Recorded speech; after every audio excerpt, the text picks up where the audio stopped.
अमृत योजनेतील निधीचा गैरवापर केल्याचा नगरपरिषदेवर गंभीर आरोप. काँग्रेसचे महाराष्ट्र जीवन प्राधिकरणाला निवेदन. अमृत योजनेअंतर्गत यवतमाळ शहरातील पाणीपुरवठा पाईपलाईनमुळे नादुरुस्त झालेल्या रस्त्यांच्या दुरुस्तीसाठी महाराष्ट्र जीवन प्राधिकरण विभागामार्फत यवतमाळ नगरपरिषदेला 9 कोटीचा निधी वितरित करण्यात आला होता.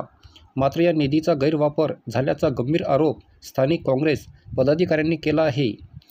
महाराष्ट्र जीवन प्राधिकरण विभागाने 23 फेब्रुवारी 2023ला दिलेल्या पत्रानुसार हा निधी फक्त नादुरुस्त रस्त्यांच्या दुरुस्तीसाठी वापरण्यात यावा असा स्पष्ट उल्लेख करण्यात आला होता.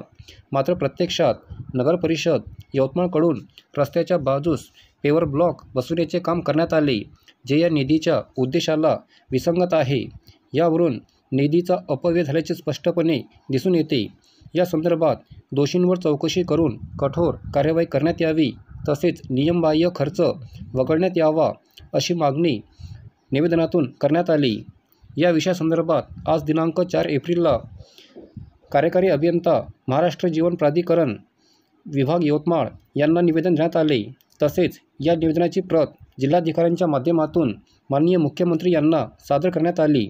यावेळी शहर काँग्रेस कमिटीचे अध्यक्ष प्राध्यापक डॉक्टर बबलू उर्फ अनिल देशमुख, यवतमाळ जिल्हा युवक काँग्रेसचे जिल्हाध्यक्ष प्रमोद बगाडे, माजी नगरसेविका Vaishali Savai, Sangeet Kale, Vishal Pawde, Chhotu Pawde, Nandu Kudmete, Om Tiwari, Datta Hadke, Balu Kale, Chhotu Savai, Lalaji Telgote, Pandit Kamble, Milind Dere, Lokesh Ingole, Kunal Thackeray, Ramrao Pawar, Mukund Thackeray, Jevish Khandedia, social media Congress committee जिल्हाध्यक्ष कृष्णा पुसनाके यांच्यासह काँग्रेस पदाधिकारी व कार्यकर्ते यांची उपस्थिती होती.